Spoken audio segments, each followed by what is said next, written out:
Xbox, PlayStation, the wheel. What was invented first? You might find out on I Don't Know About That with Jim Jefferies. Hi everyone. Hi, how you doing? The answer's the wheel. Oh, is it? And then I don't know which. I think it was the PlayStation was before the Xbox. Yeah, that was it. Yeah, the PlayStation before the Xbox. I had a PlayStation. Yeah. Back in the day. I did that because, it was Christmas time, innit? Christmas time. You're listening, it's probably around Christmas, and you kids, you're probably sitting at home going, oh, I want a PlayStation 5. They're fucking sold out. Yeah, you're not sold getting out. You're going to find out if your parents love you or not real quick. Well, what's the difference between that and the 4, though? What's the big... The load time is meant to be a lot quicker, and it's a pretty swanky looking controller. Yeah, a controller that puts resistance on the triggers. That it can be programmed to replicate like a gun trigger or whatever it's used for in the game. Okay, so kids will get better at shooting real guns. Yeah, exactly. That's the thing that was Perfect. missing. Yeah, that was the thing that was missing. And you can somehow play your PS5 through your PS4 through the internet or something crazy like that. It's madness, the PS5. Yeah, madness. You named two things. Oh, the innovations are... Load time. Yeah, your load time and trigger buttons. How's everyone doing? We all had a good week? Yeah. Yeah. No. What's your segment today, Jack? We just came back from Phoenix. We just came back from Phoenix. Great show. Oh, my God. Jack killed. Great show. Great show. Forrest is in the intensive care unit with COVID. Today's segment is, I do know about that. Maybe. Now I know about that. Maybe. You have a theme song for See, that? I had it as now, but you said I do know about that Now earlier. I know about that. Maybe. There you go. That's our theme song. Okay. No one sent it in yet. Yes, no, Yes, I don't know. Can you repeat the question? That's Macklin Middle. Anyway, today's topic is Strongman from episode 22 with Martine's Leeches. I got to reach Yeah. out to Martine. Have you guys been texting? How you doing? Not lately, but how you doing, Martine? We're going to have you over when the COVID's over. This is how you're reaching out to him on the Yeah. Yeah, I'll podcast? do it. Go come over to the house when the COVID's over, man. I want to see him squat you in the backyard. Oh, yeah. That'd be good. He can crush the COVID with his bare hands. Oh. So you don't have to worry about it. I want to see him squat over me in the front yard so the world can see. All right. First question. What are the 5 competitions?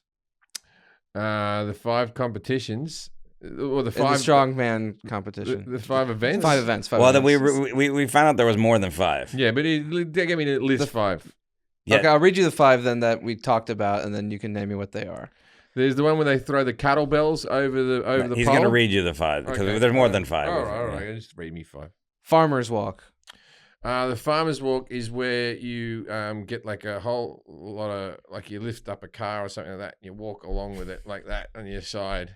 This one, you pitched it should be called the shopping bags event. The Yeah. shopping bags is where you pick up heavy little things Yeah. on your No, side. that's No, this farmer. is- That's farmer's. That's walk. farmers. This is what you Farmers- pitched it should be called. Oh, yeah, shopping you pick bag. up big weights and then you Walk as far as you walk can. as far as you can. Yep. But There you it go. works with the... You're supposed to, Jack. You're supposed to say wrong, and then you say Yeah, right but the answer, car's yeah. the same thing. It's the same motion and the same pickup, and it's a bit of a walk. No, because the car is a whole thing.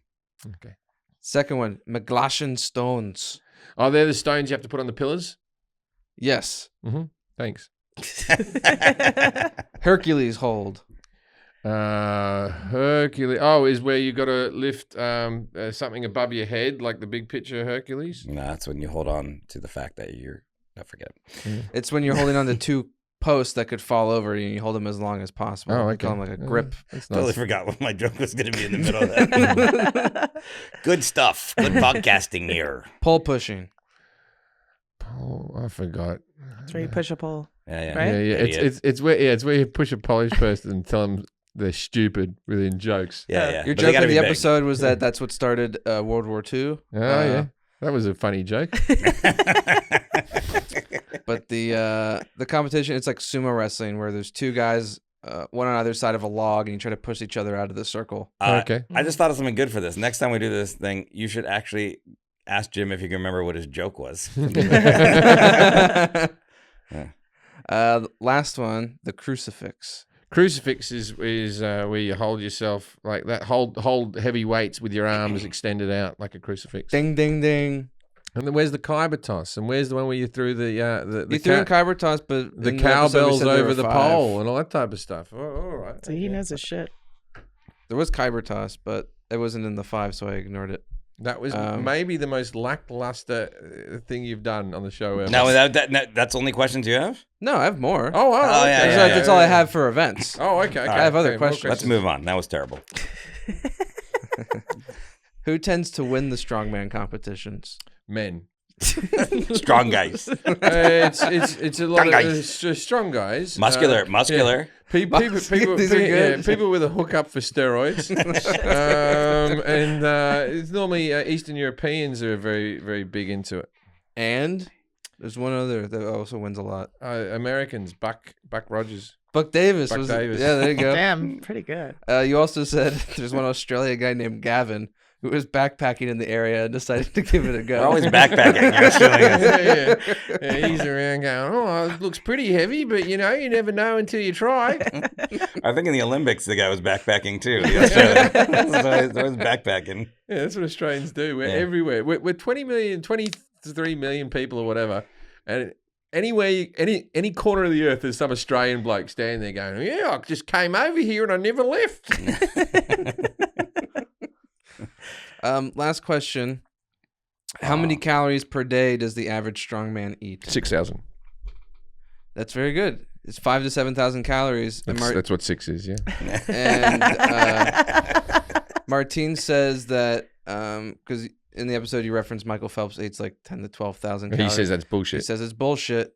That he just thinks they're all liars. They're all liars. All the swimmers. All the Fucking swimmers. All the liars. swimmers are Liars. fucking liars. What do you remember where Martin Lichis is from?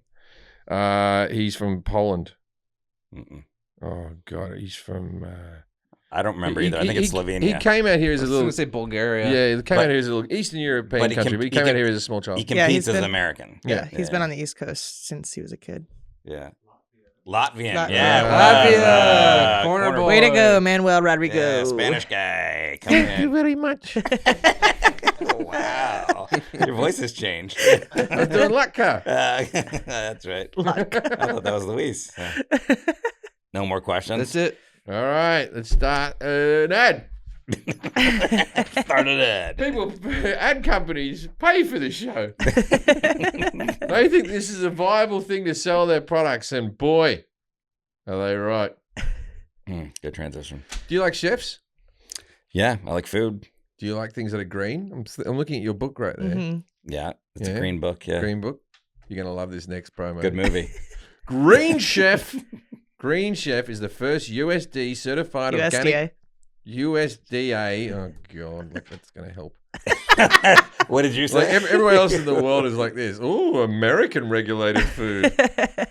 What did you say though before? USD. Yeah. That's a whole different organization. USD is the American one. USDA is the Canadian. No, USDA is American. No, USDA. USDA? Get Oh, it? Get the Get fuck it? out of here. Certified organic meal kit company. Green Chef makes eating well, easy and affordable with plans to fit every lifestyle. Whether you're keto, I didn't bring my glass today. I got to hold it back a bit. Keto, whether you're paleo, vegan, vegetarian, or just looking to eat healthier, there's a range of recipes to suit any diet or preference. What do you mean diet or preference? I mean, it's like, Green Chef, I want to ask you this. Well, what if you're what type of person who just binge eats until they get really fat and then starves themselves for a few days so they can keep their weight for TV? Have you got a plan for this guy? Extra shipping for that one. Ingredients come pre-measured, perfectly portioned, and mostly prepped. They do good. They cut up the onions. They cut up Yeah, the you don't want it vegetables. cooked in the box. You Yeah, want to cook they're it yourself. mostly prepped. They cut up the onions, they cut up the vegetables, and then sometimes just a cow will show up. That's a tough one. Yeah, but yeah, you're like, I wish they prepped that. That's the hardest bit. Got to sign Some for the people cow. like slaughtering their And own. then your wife comes in and goes, I could do with a new jacket. And you're like, I'm on it. Perfectly prepped, mostly prepped, so you can spend less time stressing and more time enjoying delicious home-cooked meals. Green Chef is the first ever and only, no one's replicated this, keto meal kit on the market. It makes sticking to a low-carb lifestyle easy with recipes averaging only 14 net carbs each. Yeah, I like to eat. I don't like if you're trying to count carbs. I hate looking at the back of boxes because then people see you looking at the back of boxes, and then they know you're counting it, and then I'm at the stage where I'm just counting meals. I'm just. I was going to say they realize I've had 14 meals today. Triple lunch. Quadruple dinner. I was going to say they realize you're fat, but I guess they realize that anyways. Green Chef is mostly sustainable. I thought you were going to support me on that. Mostly. You're not going to support me on that one, guy? That was what you were supposed to say. You were just going to let that slide. You look really good. You're doing really well. Green Chef. I'm going to interrupt you 3 more times in this. Green Chef is the most sustainable meal kit, offsetting 100% of its direct carbon emissions and plastic packaging in every box. So you can feel great about what you're eating and how it got to your table. You go, I feel good about this. I'm enjoying it. Now, all jokes aside, we've been taking the piss. They're very good. What meals have you had out of there, Forrest? I don't remember. Okay. Because he had them all. He put them in a bowl. No. I ate them I'm doing the keto meal plan because that's I've yet to find one of these boxes that does keto, so I'm excited. I know, but about there that. was one that I ate. And then when you lose loads of weight and you come in here in a bikini, I'm going to go, keto, oh no, like that. Keto, no, she didn't. Okay. I was going to say there was one meal that I ate that I forget what it was. I'm looking it up now. I think it was a chicken. All right, come back to me. That's all right. Green Chef is so easy What is that it? I can have my son help me out in the kitchen without worrying he's going to screw up dinner. I'm like this. I'll be in charge of the salad. Hank, you go boil water. Here's a machete. Go to greenchef.com/I don't know 90. I don't know 90. Why are you asking? Why is there a 90? Why isn't the code just I don't know? Because when you use the code I don't know 90, you get $90 off, including free shipping. $90 off. Really good. Buddy, Oh, I got it here. This is the one. There was 2 of them. The smoky chicken sandwiches, like a smoked chicken, and then this one, maple carrot power bowls. It sounds weird, but I really like carrots, cooked carrots. So that was a really good one. Sure, that's really going to help people. Well, we all know something more about you.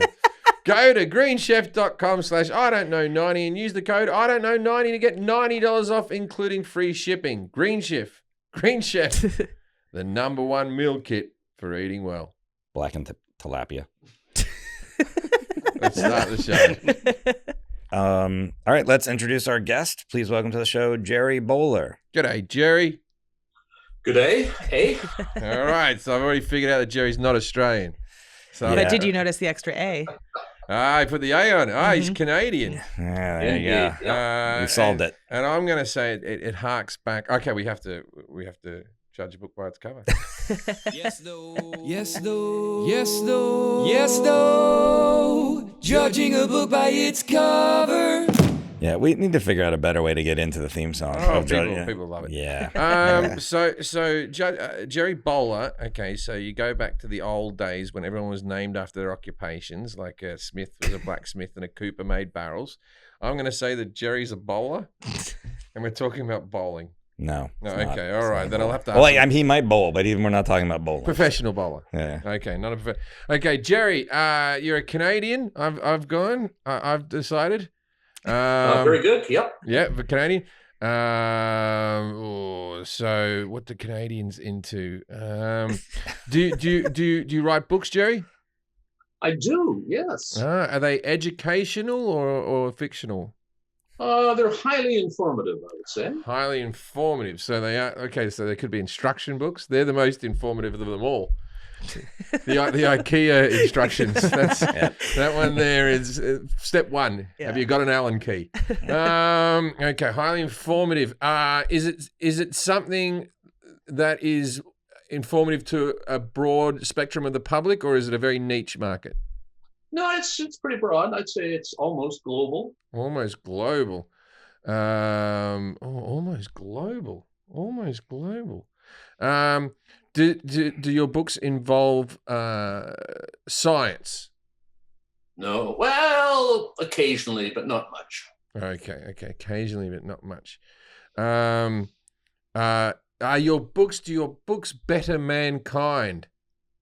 Oh, certainly. Yeah, all absolutely. right. I You know what didn't hint I always like to give you? You really like this topic. I really like this topic. Yeah. It betters mankind. Yeah.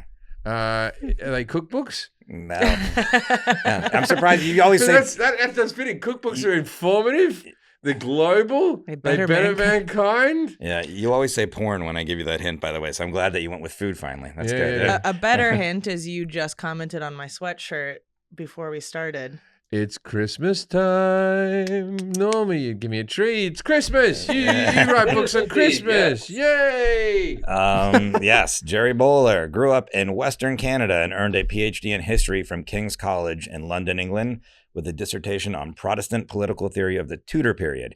He is a historian with eclectic interests. His publications range from academic texts on the 16th century Europe to the connection between Aristotle and professional wrestling.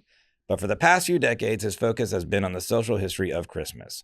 He taught for 25 years in the history department at the University of Manitoba and is now a senior fellow at the Frontier Center for Public Policy, a Canadian think tank. Here are some of his books. Europe in the 16th Century, The World Encyclopedia of Christmas, God and the Simpsons, The Spirituality of Springfield, I like that. Santa Claus, a biography, Christmas in the Crosshairs, The World's Greatest Christmas Stories, The Kindly Curmudgeon, and True Obedience, Tudor Protestants and the Resistance to Tyranny. Okay, just before we start doing this, if you have kids in your car, please turn the podcast off because we're going to be saying some things. We're going to be saying some things because you can't say. You think people listen to this podcast with kids in their car? My nephews will catch it every once. Yeah, Hey, yeah. Kelly's on the radio. Yeah, not good parents, not I'm great up to parents. the jive. I know how to handle that. Well, it's funny because I was on radio once. I was talking about like when I was going to tell my son that Christmas Santa didn't exist, and they cut me. They went, "No, you can't do that because we get more complaints for that than anything else." And if you didn't switch the radio off just then, before I told you this, it's on you, kids. had your There's no chance. Santa. There's no Santa. Jerry, can you please tell us, like, how did you shift into Christmas as a speciality? Well, my specialty was 16th century theories about assassination. I see. It's Natural next glum, no way to spend a lifetime. So I brought a little Christmas quiz to a party, and everybody said you ought to write a book about it. So I did. I wrote several. I hear that the assassination festive month is March. Is that correct? Well, certainly the Ides of March, 44 BC. Yep. All right, Christmas. I have to compliment you. You've decorated your place very Christmassy. You seem to be all in this year. Canadian understatement. We're not flashy people. He's in Winnipeg. Winnipeg. I performed in Winnipeg. I know. That was it. I told him yesterday that some guy tried to fight me in a bar there after one of your shows. Yeah, that's quite possible. There's not much more to do. It's very cold. Oh, that's a national sport. Okay, here's what we're going to do, Jerry. I'm going to ask Jim everything he thinks he knows about Christmas. We're going to ask him some of the questions that we've provided. And then after he's done, you're going to grade him 0 through 10, 10 being the best on accuracy at how well he did. Kelly's going to grade him on confidence. I'm going to grade him on et cetera. 0 through 10, lump of coal. I love Christmas. I don't know if I know a lot about it, but I like 0 Christmas. through 10, lump of coal. Lump of coal. 11 through 20, you get 1 shoe. 1 shoe. 21 through 30, 2 shoes. Ooh. That's a callback to our Hanukkah episode. So, Yeah. okay, what is Christmas? Christmas is the celebration of the birth of Christ. It happens once a year on December 25th. Christmas Eve is the day before. Didn't ask you about Christmas Eve. What Okay. happens is it's meant to be a religious thing, but for people like me who are atheists and didn't grow up in a religious family, we still celebrate Christmas because kids get presents delivered by a fat man in a red suit who rides a sleigh with reindeers that fly him to all the destinations of the different houses. The way he does it in time is because he goes against the rotation of the earth, like Superman did in that episode where he turned back things. I think he just does it in time zones and goes through. Australia gets Christmas first. The only country that gets Christmas before Australia is New Zealand, and that's not a real place. How far back does the origins of celebrating Christmas go? Well, so if we're to believe in the religious calendar that the birth of Christ was 2,020 years ago, but I assume that they didn't celebrate it the next year. They didn't go, hey, remember last year when that baby was born? Someone get me a tree. Pronto. So I'm going to say it would probably be 500 years after Christ.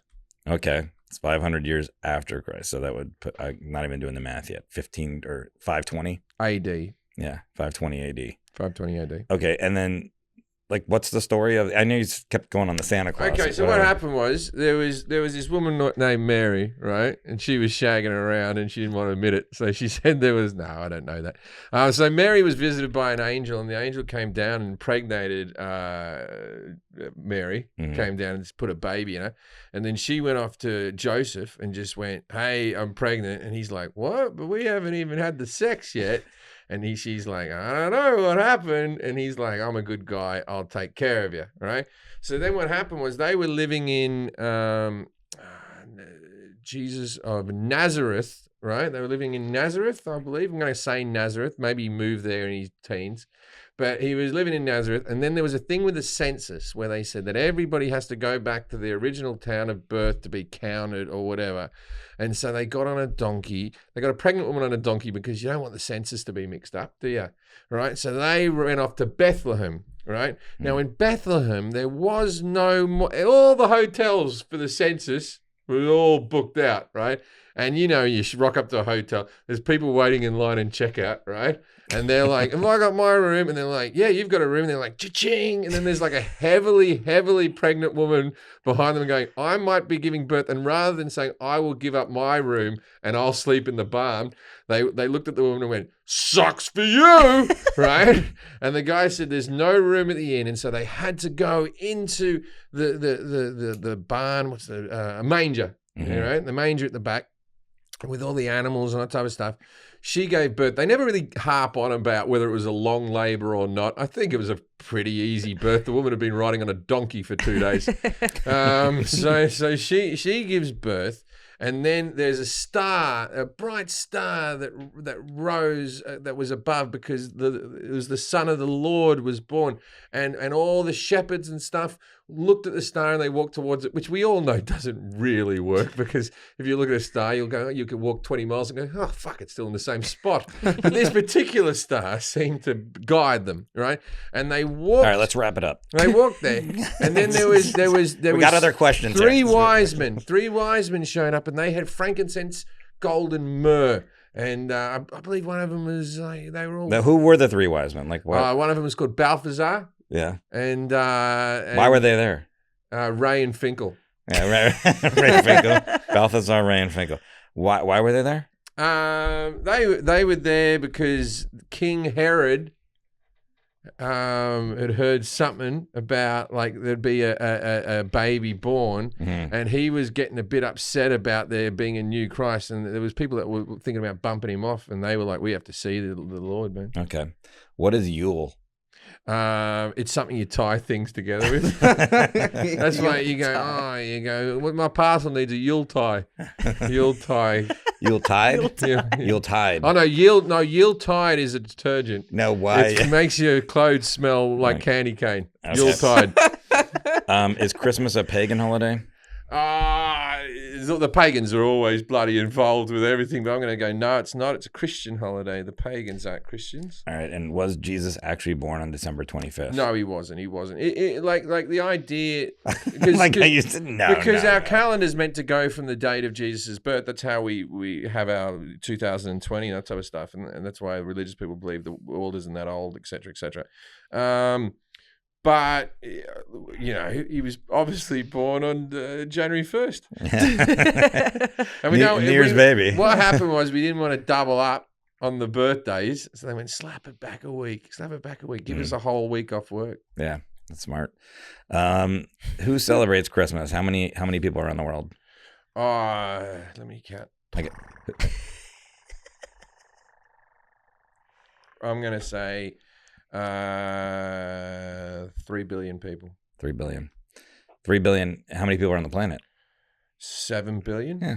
That might be right. That sounds, I don't know. Yeah, three. There's a lot of other religions. But what I'm saying, like, so there might be different measurements there because you might be going how because I celebrate Christmas and I'm not religious. Yeah, it's true. So I'm saying 3 billion, including all the people like me who just get on board, right? Yeah. And all the people who are like, Hanukkah sucks, Mum. Can we have our Christmas, right? And then, but I'm going to say like 2 billion religious people.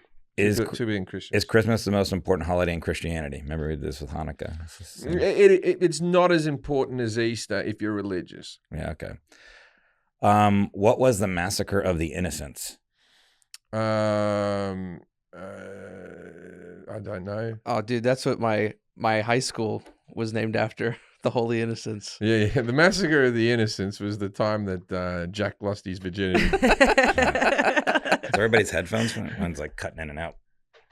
I just touched your cord like an asshole. Sorry. Yeah, it'll be fun. When was Santa introduced into the Christmas world? Old Saint Nick. I think Saint Nick was actually based off a real person. I believe. I reckon Saint Nick's probably goes back 500 years. Okay, and then he was originally with different outfits, and then Coca-Cola came in and made him red and white. He probably wore red and white every now and again, but they solidified that with old advertisements back in the 1920s. Do you know what political cartoonist is largely responsible for defining what modern Santa Claus looks like? If that is, because I know we said it was Coca-Cola in another episode, but then I have this question here, so I don't know if this is right either. Whoever was the bloke who drew the original Mad magazine. Okay. Yeah. Alfred E. Newman with a beard. What Roman holiday held from December 17th to the 23rd had a large influence on how Christmas was celebrated? I don't know. I know that the Dutch have a different one. The Dutch have Sinterklaas and they Winterfest or whatever they That's have. not what I asked you, though. I know, but there's different. I know, but this is what you do. You always like, there's other things that are close to Christmas, but they're not quite Christmas. Okay. I'm going to write a book on Black Pete and what he gets up to. Yeah. If you haven't seen the Black Pete clip from the Jim Jefferies show, get online and watch it. It's well worth a view. Yeah. It's well worth a view. A couple more questions here. What Christian group banned Christmas in Boston from 1659 to 1681? Dave Matthews Band. Bastards. No, I'm gonna say from what years? 1659 to 1681 in Boston.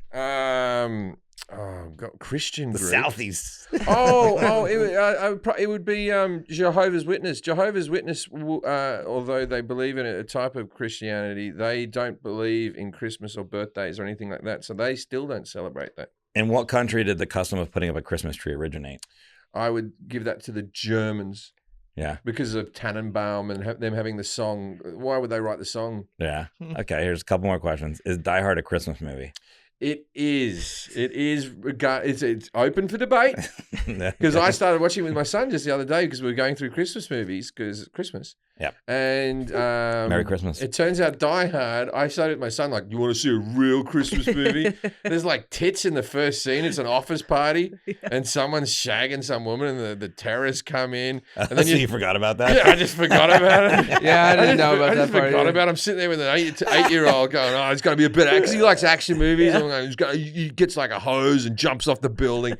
There's like tits and cocaine in the first 2 minutes. And so he thought it was a home movie or something. And the Asian guy who's the boss, who they hijack, his brains get splattered against the wall in like the first 10 minutes. So yes, Forrest. Okay. Yes, Virginia. It is a Christmas movie. What is currently going on in Europe in regards to Santa Claus? Do you know anything about that? There's something going on, maybe controversial. I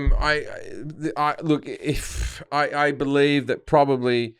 God, I'm going to get in trouble for this. Maybe the feminist movement has gotten involved and said, "Why does he have to be a man?" I don't know. Okay. And what's the war on Christmas? The war on Christmas is the people here in America that it's mostly the left-wing people, and I consider myself moderate that leans slightly to the left, but dickheads who are like, don't say Merry Christmas, and then people like Trump get along going, oh, I'm saying Merry Christmas, and who gives a fuck? And they want to say season's greetings and all that type of stuff, but I don't believe in God, and I'm still happy to say Merry Christmas. I like Christmas. And I think I missed this one. Where is that? What is the quote, true meaning of Christmas? good tidings and love for all mankind. Okay. All right, Gerry. Gerry Bowler, thank you for being here. On a 0 to 10, 10 being the best, how did Jim do on his knowledge of Christmas? Well, he was really off to a tremendous start with his knowledge of the history of the Nativity. I was going to give him an A Yeah. there, but boy, he started slipping after after Christmas. Shepherds were not guided by the star; they were guided by an angel. He only knew 1 out of 3. Magi failed on Yule. Yeah. Oh, he got pagans right. December. Okay, so I'm gonna. It's Christmas, so I'll boot him from a C+ to a B-, which would give him a 6 out of 10. Oh, I'll take it. Sure. Man. Okay. Yeah. I'll take it. All right. Yeah, we'll have a chance to go back and correct them. Don't worry. That's what we're gonna do now. Yeah. So, Kelly, confidence. How do you do? I think confidence was an 8. The surprising thing was that you knew about King Herod wanting to get rid of all the babies. Yeah, man. I didn't. Yeah, I was surprised by that. I'll give you an 8. I didn't even know. I thought he was lying. So, I don't know. You don't know about that? No, I don't know anything about anything. Like, I'm not religious at all. I know nothing about anything. So when it comes to religion I watched a lot of like Cecil B. DeMille religious films as a kid. It was like that was my mother's jam, man. We watched those. So you're at 14 points. You know what? I'm gonna give you 7, so you get 2 shoes. I don't want you to have Yay. 2 shoes for Christmas. These aren't the ones I asked for. Yeah. You're not my real dad. Okay. Christmas. So Gerry, let's start just. How far back does the origins date? He said probably 520 AD, and then if we can talk about just a little bit the origin. Late. Yeah. He's right in that it was not celebrated right away. It probably early 300s would be a better date for that. That's the moment in which Christianity becomes legal. That up to that time it was persecuted, and after the Emperor Constantine, it's legit out in the open, able to celebrate. Oh, wow. Okay. So Christianity was the original weed. Okay. Put that on a T-shirt. That'll sell in Silver Lake. So, and so I know we do celebrate on December 25th. I know he's right on that. But the original story that you said he got that pretty close to how it was. Is there anything you missed? Knowing about Nazareth, hats off, Jim. Well done. Thank you, Jesus of Nazareth. I've been to Israel. Yeah. The easy birth. That one was debated, and finally, the church decided after a vision of a Hungarian saint around 1200 that Mary had suffered no birth pangs at all, and the baby just poof appeared at her feet. Oh, I heard that Joseph walked in and went, "That's an ugly baby," and she went, "I'm still sitting on my donkey." That's how the turkey got down for Christmas dinner. So very, very good on that one. Yule is the Nordic name for Christmas, still used in Northern England.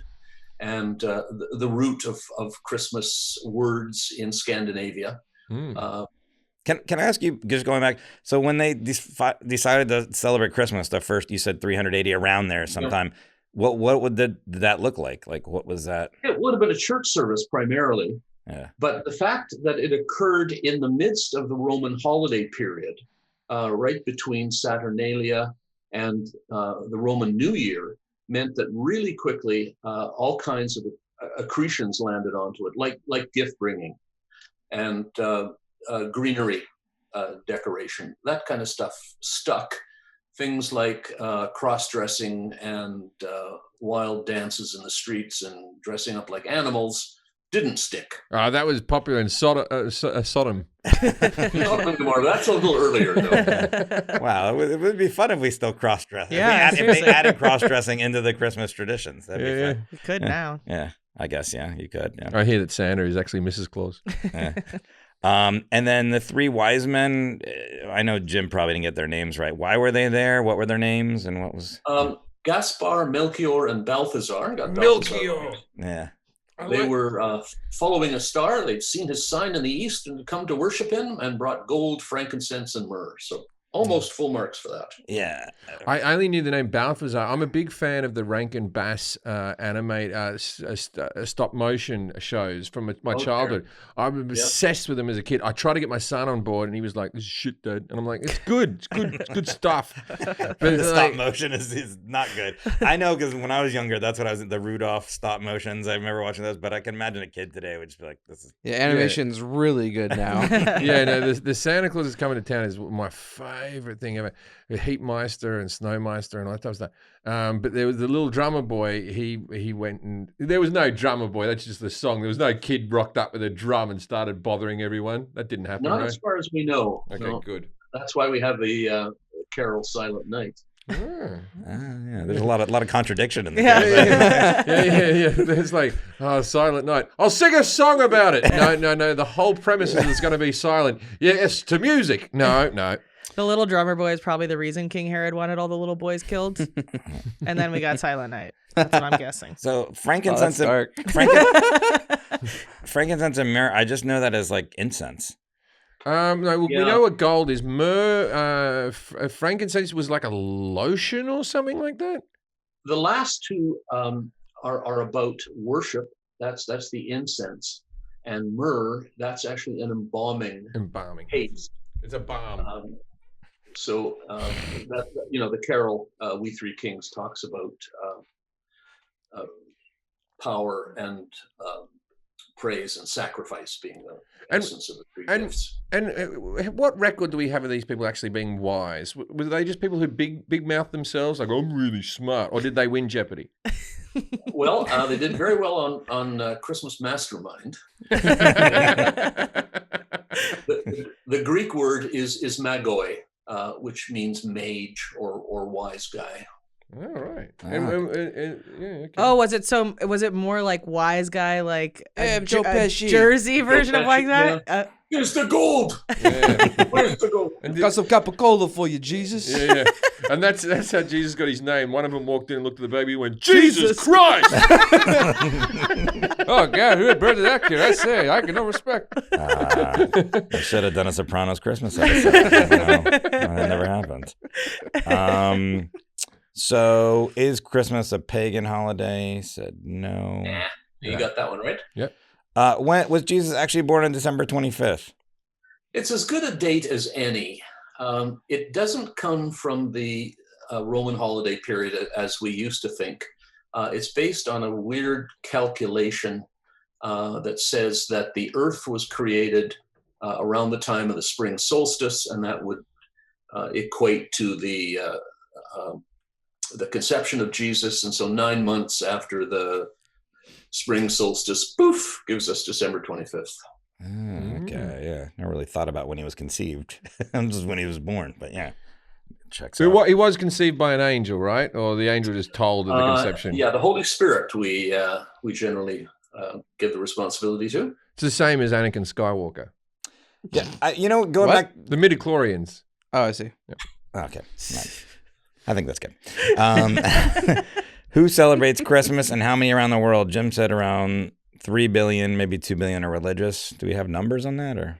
No, we don't. But it's not a bad guess. It is publicly celebrated pretty much everywhere except Saudi Arabia. Even North Korea puts up trees in tourist hotels. Really widely spread. So yeah, a 3 billion guess, 4 billion. Wouldn't be far off. Oh, so if you went to a hotel in Saudi Arabia, they wouldn't, right now. No, I wouldn't be wearing it. And that's the most oppressive thing about that place. The nerve. We should start protesting then. Yeah, you get some bloody Christmas tree burgers, you have them walking around, it's bloody brilliant. I don't even know if this is a question you can answer, but what is the true meaning of Christmas? It was really good. Christmas has all kinds of meanings, which is why it's survived for almost 2,000 years and why it has such a hold. It's about gift giving, but it's also about the nativity, the incarnation of God and man. It's about generosity, reconciliation. Tremendous answer there. Good tidings, peace on earth, goodwill toward men. Yeah, peace on earth, man. All right. Anything else you want to add, James? Presents. presents. I loved Christmas as a kid. I used to just lose me fucking shit. I believed in Santa Claus for a strangely long time. Like I don't know that. I think I was 9. I think this might be my son's last Santa Claus Christmas, and I'm dreading it. So I'm really going to town this year. He still believes in it, right? He still believes, yeah. Hope he doesn't listen Have to you the told podcast. Have you told the story about the notes you had to Oh write? yeah. When I was a kid, I don't know if I told this. When I was a kid at the school, right? So we were in like year 5 or year 6. So we were like 12. We were 13. We were 13 years old, right? And what they'd do is we're in primary school. They'd get the kids in the year 1 to write letters to Santa. It was a sweatshop, this school, right?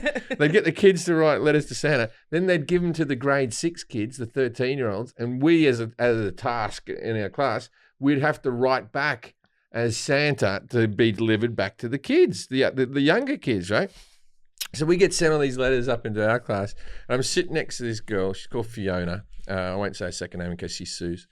But so we're sitting there. Sue you. She's 13. She's sitting next to me. We're writing the letters, and she looks at me and she goes, "This is really wrong. This I don't feel comfortable at this. These letters should be getting to Santa."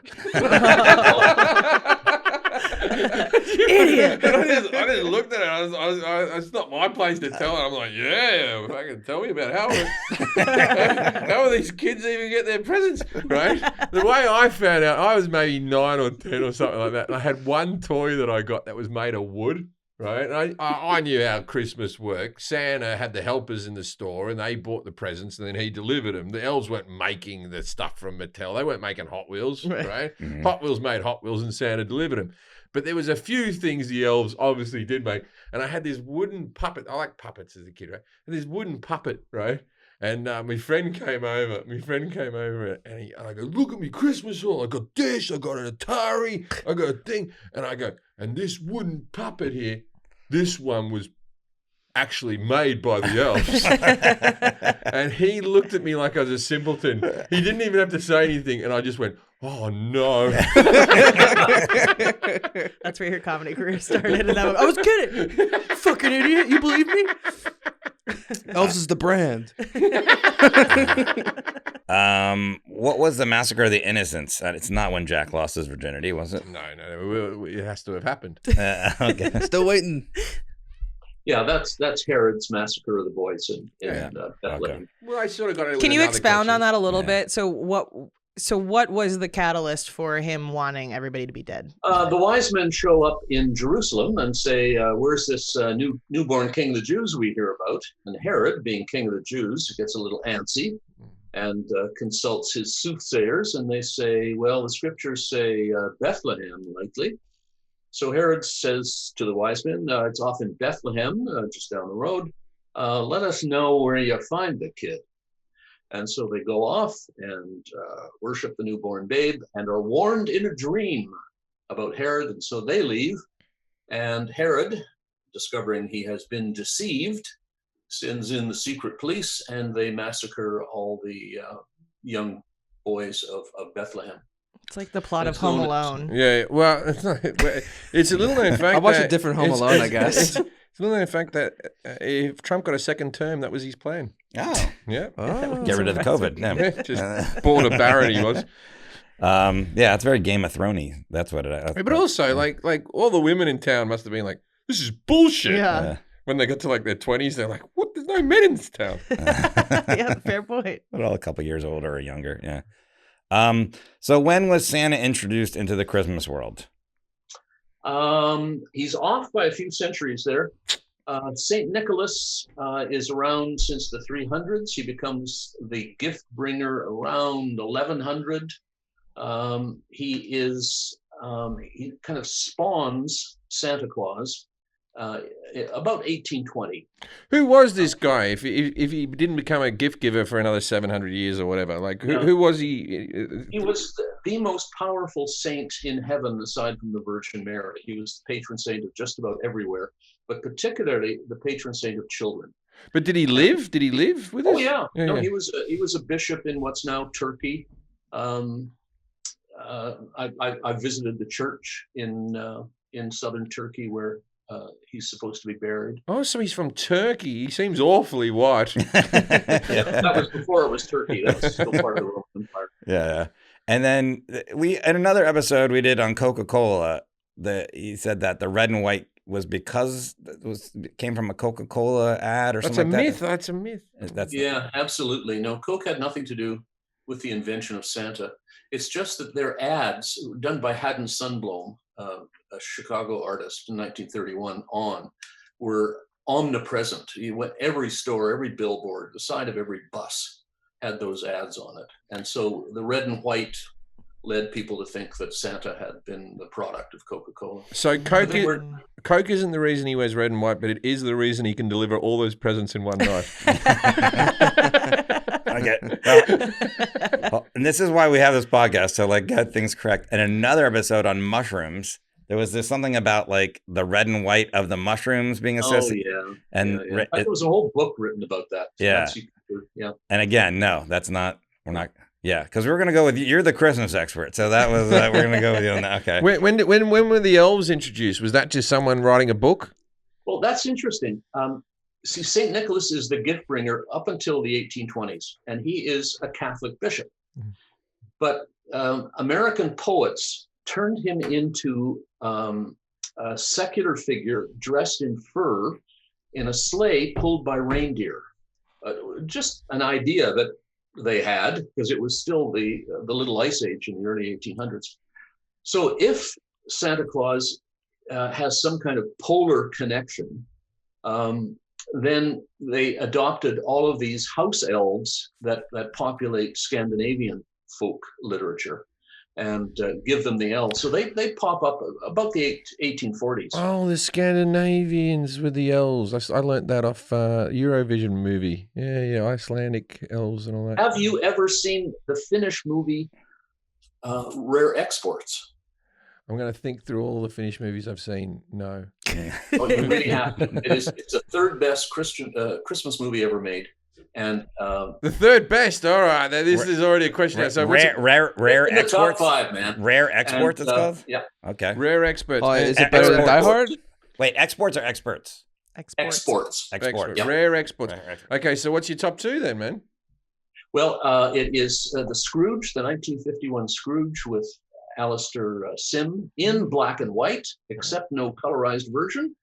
And the number two would be Fred MacMurray and Barbara Stanwyck in Remember the Night, 1940. Okay, but have you seen the Bill Murray Scrooge? Yes, I have. Okay, all right. Well, he's holding his nose. I'll tell you the best Christmas movies ever. We might have a different. I don't mind A Wonderful Life, right? I don't mind that film. It's a bit depressing. It's about suicide and all that type of stuff. It's a bit unchristmassy.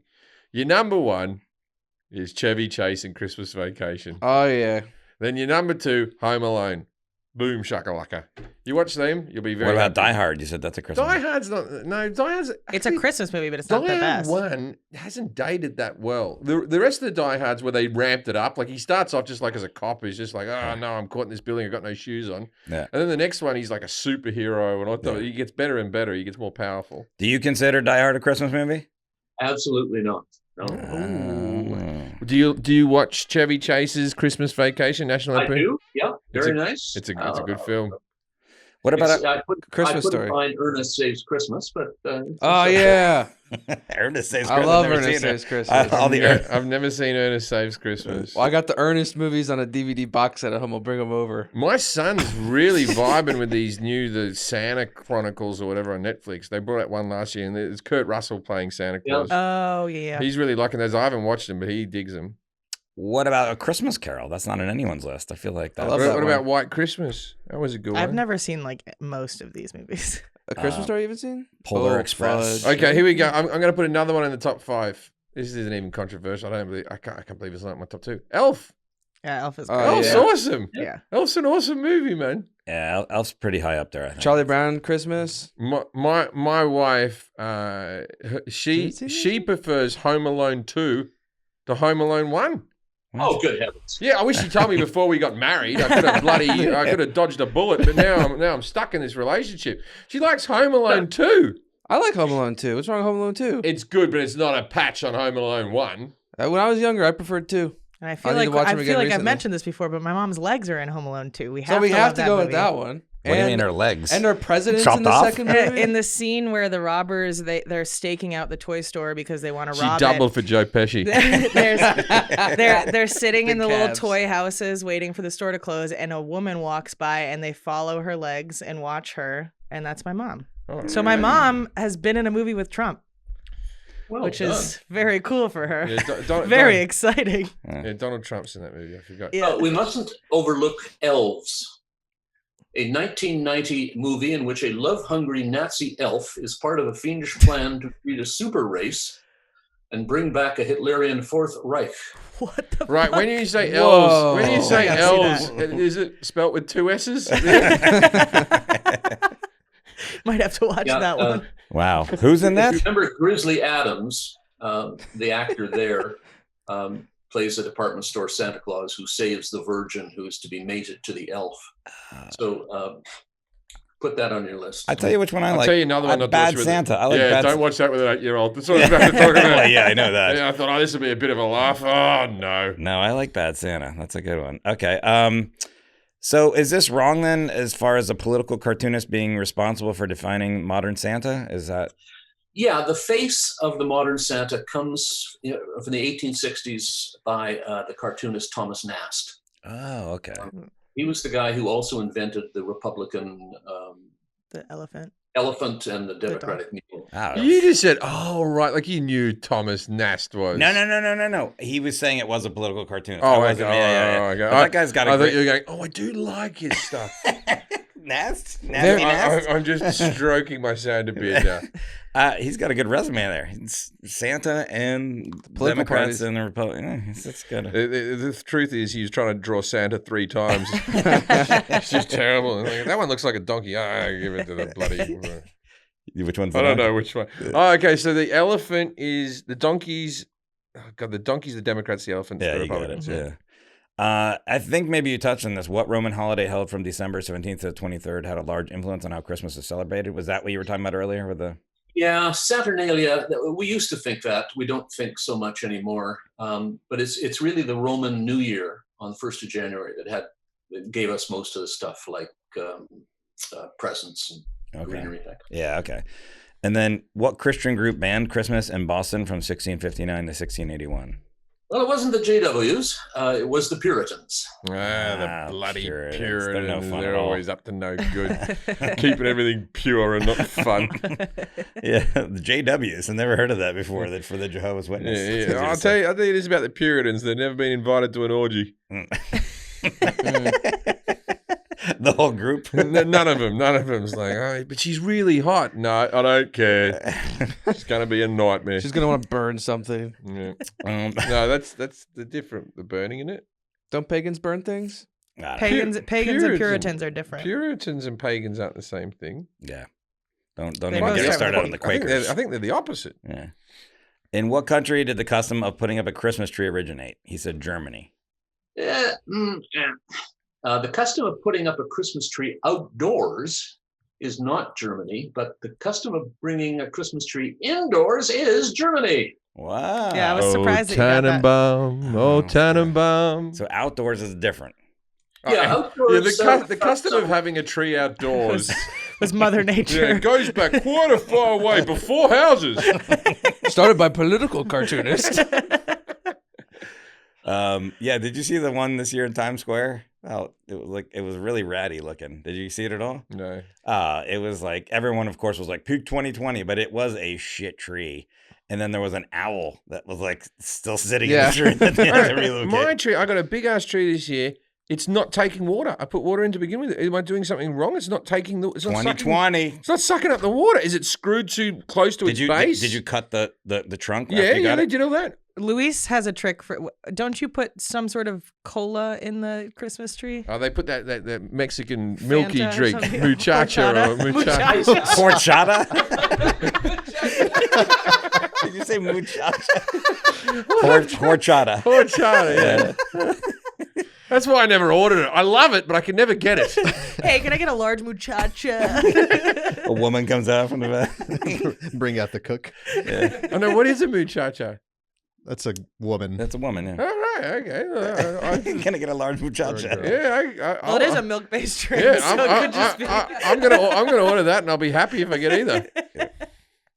Yeah, no, we put 7-Up in our trees. We put 7-Up in the tree. We put 7-Up in the Really? tree. We've done the 7-Up trick. All right, doesn't see, I drink? thought it was a Mexican thing. I guess not. Well, he obviously he's Mexican. He's got muchachos. No, this is the thing. We went and bought the treat, and they had that stuff that you put in the bottom, that green stuff that you can spray in, but it's not good for pets. And we have little cats, and we don't want the cats drinking from it. And so a Mexican guy comes up to There us. you go. Who was we were selecting a tree. He goes, "Oh, put 7-Up in there, man." Mm-hmm. 7. Jerry, do you have any tricks? Do you know any of this? or- Yeah, 7-Up works. Really? You can just use it. Yeah. Probably didn't. You put vodka in the 7-Up, didn't you? Yeah, it's that's the problem with the and trick. Tracy goes, it doesn't. The level doesn't seem to be going down because I go down there and drink it and then refill it. Well, how long have you had the tree? Oh, it's over a week. It's been like since January 1st, December 1st. Yeah, I guess you should have been taking up water. I don't know what to We tell put you. water- Is it's not. I go put my hand and splash it around is in it water. losing needles? I'm what? It's not. It's wilting a little bit. It's getting like the sad. branches are going down a little bit, but Well, see if it can hold out. It'll last till Christmas. Yeah. Okay, and we talked about this yesterday, Jerry. Santa Claus in Europe currently, something is happening there. Yeah, there's a war against Santa as being an American interloper. After World War II, Santa Claus was really adopted in Western Europe. American troops had brought it. It was, sort of the American future, prosperity, consumerism, good times. At the same time, the Red Army had conquered Eastern Europe, and they abolished St. Nicholas and brought in a secular imposter named Grandfather Frost, Dead Morose. So Europe has had these two foreign gift bringers. And in the 1990s, when the Red Army left, Eastern Europe rejoiced, booted out Grandfather Frost, and brought back in St. Nicholas. And this prompted Western Europeans to say, out with Santa Claus, let's bring back, in Germany, bring back the Christ Child, Das Christkind. In the Netherlands, it's St. Nicholas. In France, it's the baby Jesus, Le Petit Noël, or Le Petit Jésus. And in Spain, it's the three wise men. So this movement is called patrimonialization, and it's an anti-imperialist attempt to bring back traditional gift bringers. Yeah, but we won. We won the war, man. Santa beats all those. I thought it was called like Sinterklaas in Holland, right? Sinterklaas?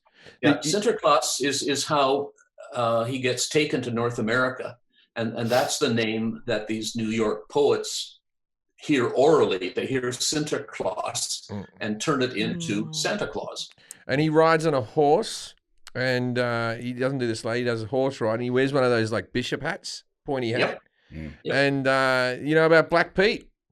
Indeed. Yeah, Black Pete, there's the war against Black Pete now. Black Pete's almost gone. We went and did a field piece on Black Pete, and they go, "Oh, we're going to change it to Chimney Pete." Right? So for all the people who are listening right now, hasn't seen anything, please Google just put Black Pete into your search engine, and then step away, right? And I'm going to tell you. But then from the Jim Jefferies show, we did a field piece on it. But it's basically it's Santa's friend, and and now they're saying they're friends. But if you go back historically, he was like a slave of Santa. And if you're good, Sinterklaas gives you a gift, and then Black Pete, if you're bad, Black Pete puts you in a sack and takes you to Spain. Yeah, like it's quite the dilemma. You want to really be good, right? And so now they're saying because he has the curly hair, and people do blackface in Holland.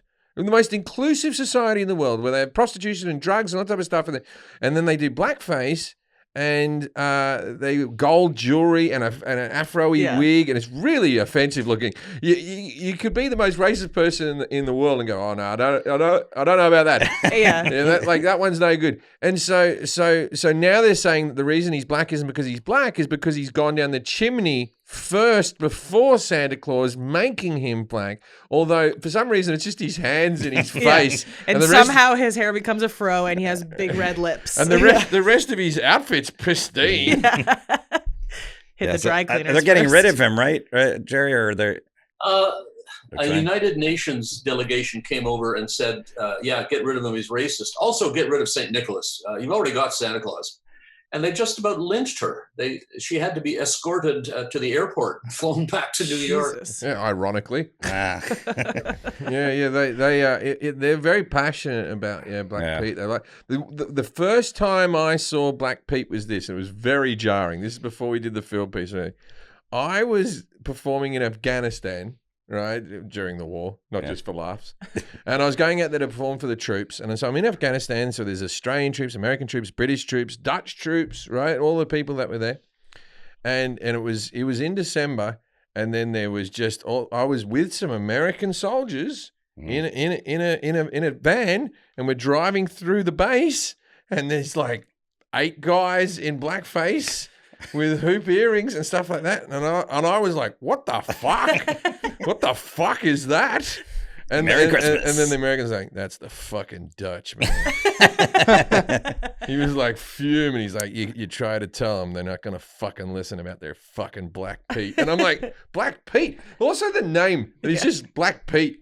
It could have been called Dark Dave. Like, it's just such a fucking, like a weak ass name. The thing is, too, the Dutch get all this credit because, we legalize weed and prostitution. But when you travel the world, the English always get the most shit for taking over other countries, like, colonizing. But the Dutch somehow flew under the radar. They're all over the world doing bad shit. The Dutch got away with murder. Yeah, literally. Why do you think there's a problem? There was a problem in South Africa. Yeah. It was the fucking Dutch, man. Yeah, So they were everywhere. Yeah. The Dutch are just like, no, we are friendly people who like to have like different porcelain figures, They legalize weed to be like, hey, we're cool, right? Everything's like, hey, just take a joint, man. Yeah. Calm down. The war on Christmas. That's always at the forefront this time of year, right? Yeah, it's real. There's always been a war of one kind or another against Christmas. We talked about the Puritans inside Christianity. They're still around. There's still Christian groups opposed to Santa Claus and the celebration of Christmas. In the United States and England, it takes the form of a debate on how much room religion is going to be given in the public square. And Christmas is the time, it's the most visible time for Christianity in the course of the year. So that's when the secularists and the atheists will come out and get their share of the spotlight and argue about it. But it's not an invention of Bill O'Reilly. It's real and takes all kinds of different shapes. Isn't it one of those things, though, that, you can just choose to ignore it? Like, I know that people don't, when you say Merry Christmas or whatever, I say Merry Christmas. And if someone told me, I don't Happy like holidays. That. Happy holidays. I don't give a fuck. Say Happy Holidays. I say Merry Christmas. The people who get upset by the Starbucks cups. Yeah. I don't think that's that all feels so manufactured to me, though. It feels like one of those things that like 4 people tweet about and then BuzzFeed picks up and are like, people are fuming about that. Like, I've never met anybody who actually cares about this. I think it just got introduced as like, hey, let's be more inclusive and say Happy Holidays, and then people went ape shit. There was talk at one of my friend's kids' school, not the school that my kid goes to, but I don't want to get in trouble with them, where they wanted to change it to Winterfest. Or something like that. If you don't want the Christmas, don't have it. You can't just hijack it and call it something else. Yeah. Well, yeah, I don't. I mean, back to the trees. When you say first indoor tree, do we always gussy them up? Did we always cover them in? No, that took about 100 years. The first, you bring a tree inside just the way you bring greenery inside at the barest time of the year. So you bring in, ferns and cypress and holly and that kind of thing. And somebody in Germany got the idea to lop off the tops of Christmas trees, the tops of fir trees, bring them indoors and hang them upside down from the ceilings as, a bough, a green bough to remind you that spring is coming. About 4 people died. Just dropped on there. Yeah. And so later they're tipping the tree, we would say right side up. And the earliest decoration we know of is 1604. And since then, they used to be tabletop trees. And since the 19th century, they've gotten full-sized. And they're sustainable, aren't they, Christmas trees? They're farmed product, right? So you don't have Oh, to yeah. feel bad about doing them. They're a sustainable thing. And you can always rent them. There's people who will rent you a Christmas tree inside soil for the year, then you give it back. Huh? Like in a, Yeah. in a pot? That's like a newer thing, right? And you could have the same tree for 20 years. They just like Sure. repot it every year after you give it back. Is that more expensive? I don't know. Oh, yes, of course. But I'm only renting the bloody thing. It's your tree now. You Yeah, adopted you it. buy it, you can do whatever you want to. Throw it out, make fire out of it. Yeah, it smells good. The real ones smell good. I haven't had a tree for years, but now that I have my own place, I got a fake tree to start off with this year, and we're decorating. It's nice. I'm I'll tell you this, allergic to I them. loved Christmas as a kid, and then there was a dark period of Christmas. I love Christmas now because I have a child, and I've always liked. Even in there was an era that the time that I lived in England for 10 years, there was some dark Christmases, man. Yeah. There was some. Me and my friend Jason Whitehead was involved. I won't say the other person's name in case they're offended by. We used to have what we call a white Christmas, which just involved three blokes without a family doing a hell of a lot of cocaine. That's festive. And we watched movies. And, Did you exchange any gifts? No. Okay. All right, Gerry Bowler. Here's a part of the show called Dinner Party Facts, where our expert gives us a fact, obscure, interesting, that our audience can use to impress people on the subject. What do you got for us on Christmas? Well, I think any Christmas party would be livened by your dropping into the conversation the mention of the Catalonian pooper. Yeah. In Barcelona and northeastern Spain, it is customary to put a little figure of a peasant dropping his drawers, squatting and taking a dump, and putting Jack is that loving in your nativity scene.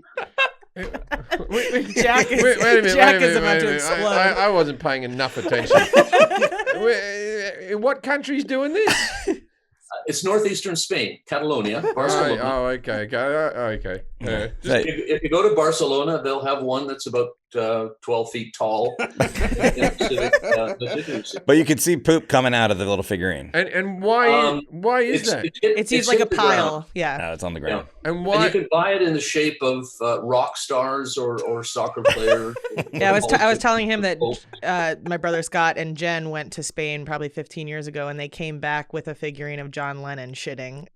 You never thought to question it? Well, they had mentioned something. It's like, oh, it's the Christmas pooper, but I was like, okay, I don't know. I never looked into it further. But what with the Christmas pooper? Was there someone shitting at the nativity? I'm sure it was. Indoor plumbing had yet to be invented. And it's an animal barn, so yeah, manure would have been part of the original Christmas. You asked why, though. You asked why. Do the Spaniards find this a humorous thing, or do they take it seriously? It's a little. It's something that they own. They're proud of it.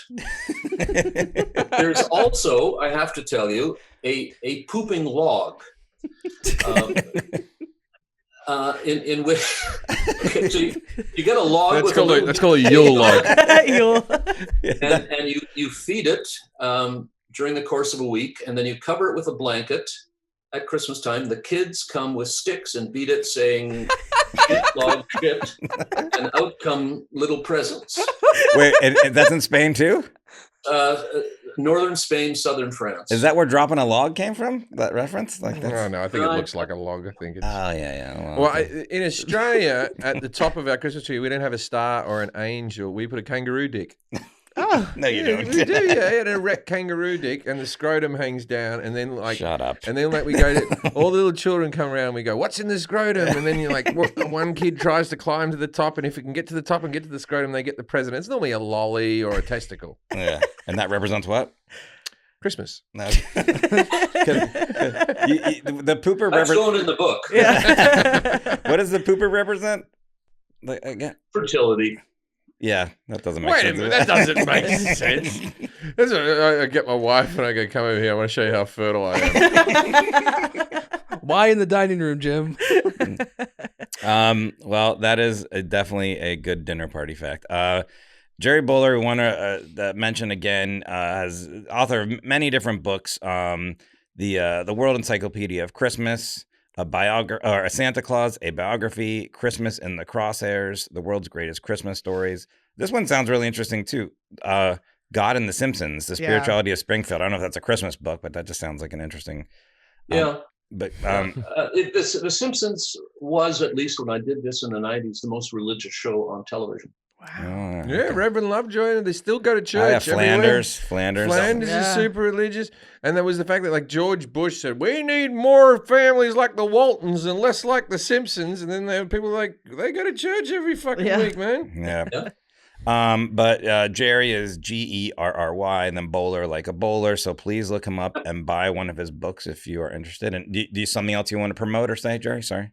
No, just Merry Christmas to everybody. Merry Christmas, Thank Gerry. you for Thank you joining for us. coming on the show. I could have talked for another hour on that. There's still more things I want to talk about. Well, maybe we'll have him on next year. We might do a follow-up Christmas episode. All right, ladies and gentlemen, if you're ever at a Christmas party and you see me shitting in the corner and someone goes, hey, that's not Christmas, I'll go, I don't know about that. See you next week.